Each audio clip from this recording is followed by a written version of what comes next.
कृष्णा मित्रों, मैं प्रियंका स्वागत करती हूँ आपका जीवन और अध्यात्म में। कैसे हैं आप सब मित्रों? उम्मीद करती हूँ आप सभी लोग अच्छे होंगे, स्वस्थ होंगे। आज की कहानी है कर्मफल की, कि भगवान शिव को समर्पित है कि शिव जी का सच्चा भक्त कौन। आइए कहानी को सुनते हैं।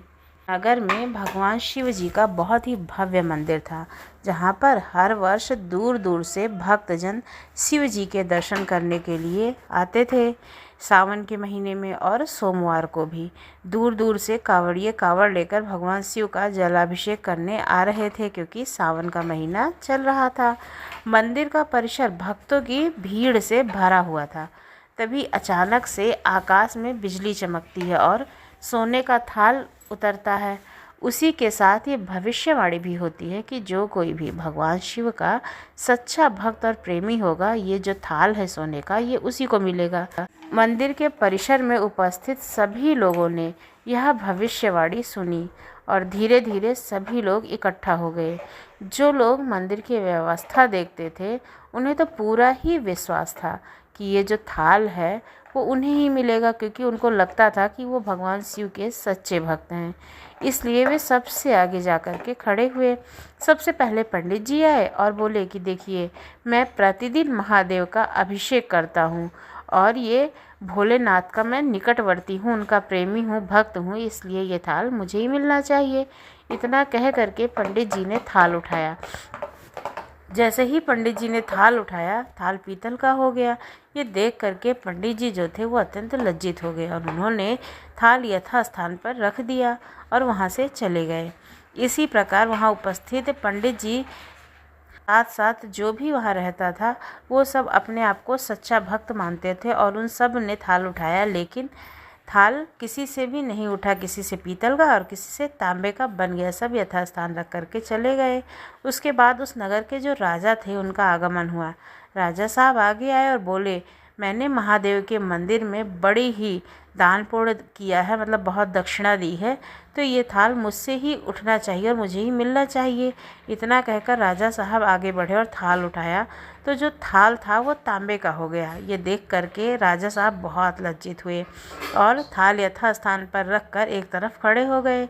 उसके बाद इसी तरह से एक से बढ़कर एक दानी महात्मा वहाँ पर आए और थाल उठाने की कोशिश करने लगे, लेकिन किसी के भी हाथ से वो थाल नहीं उठा, यानी कि वो सोने का नहीं रहा। हाथ लगाते ही वो बदल जाया करता था।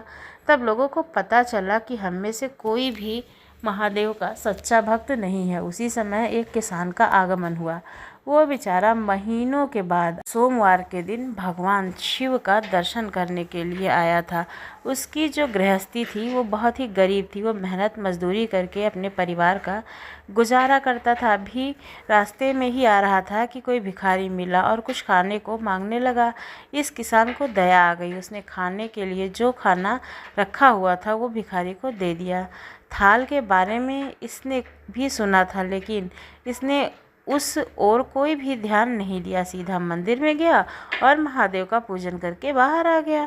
परिक्रमा करके जाने को हुआ तो तभी से एक व्यक्ति बोला, भाई तुम भी थाल उठा कर देख लो, हो सकता है कि तुम भगवान शिव के सच्चे भक्त हो और थाल तुमसे उठ जाए। किसान को लगा वह व्यक्ति उसका मजाक बना रहा है। किसान ने हंसते हुए कहा कि भाई, मैं तो कभी कोई पूजा पाठ करता ही नहीं हूँ। महीनों में एक आध बार जो है वो भगवान शिव के दर्शन करने के लिए चला आता हूँ, तो मैं सच्चा भक्त कहाँ से हुआ। वह अजनबी बोला, भाई हम तो देख चुके हैं, हमारी भक्ति तो 2 कौड़ी की निकली। अब तुम ही अपना हाथ लगाकर देख लो, सोने का थाल मिले न मिले, किंतु पता तो चल जाएगा कि भगवान शिव की भक्ति जो है तुम्हारी वो सच्चाई वाली है या नहीं। लोगों के बहुत आग्रह करने पर आखिर उस भोले भाले किसान ने जाकर थाल उठा ही लिया। जैसे ही उसने थाल उठाया, लोगों के आश्चर्य का ठिकाना नहीं रहा। सोने का थाल रोशनी से जगमगाने लगा। यह देखकर सब लोगों में खुशियों की लहर दौड़ गई। सभी लोग उसके जयकारे लगाने लगे और पूछने लगे कि भाई तुम ही सच्चे भक्त हो, अब हमें भी बता दो कि तुमने कैसी भक्ति की है महादेव की, जो तुमसे वो इतने प्रसन्न हैं। तो किसान बोला, भाई मैं कोई भक्त नहीं हूँ, मैं केवल दिन भर खेतों में काम करता हूँ और थोड़ा सा समय निकाल कर ज़रूरतमंद लोगों की मदद करता हूँ। इसके अलावा मैं कोई विशेष कार्य नहीं करता हूँ। लोग पूछने लगे, तुम लोगों की मदद क्यों करते हो? कहते हुए किसान बोला, सुकून।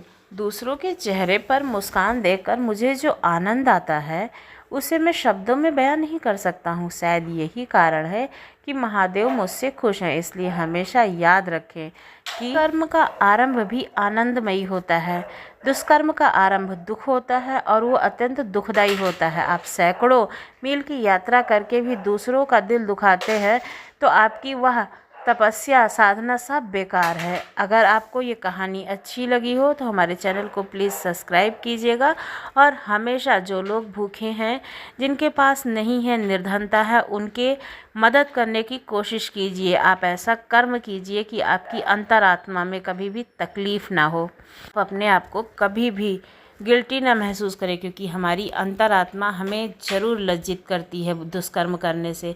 आपको कहानी कैसी लगी ज़रूर बताना कमेंट्स बॉक्स में कमेंट्स करके, और हमारे चैनल को सब्सक्राइब करना बिल्कुल ना भूलना। धन्यवाद।